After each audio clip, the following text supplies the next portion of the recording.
You ask Tiger to solve. This deals with linear equations with one unknown. The final result is x equals 50.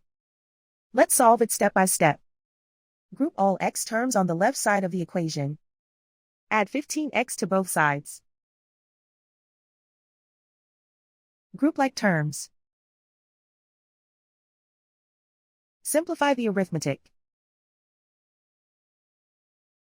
Group like terms.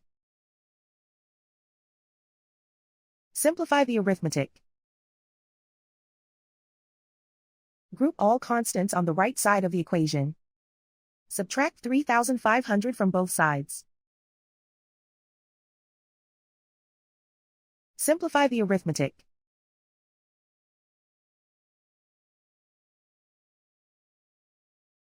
Isolate the x.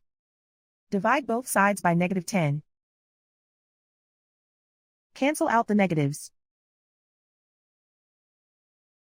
Simplify the fraction. Cancel out the negatives. Find the greatest common factor of the numerator and denominator. Factor out and cancel the greatest common factor.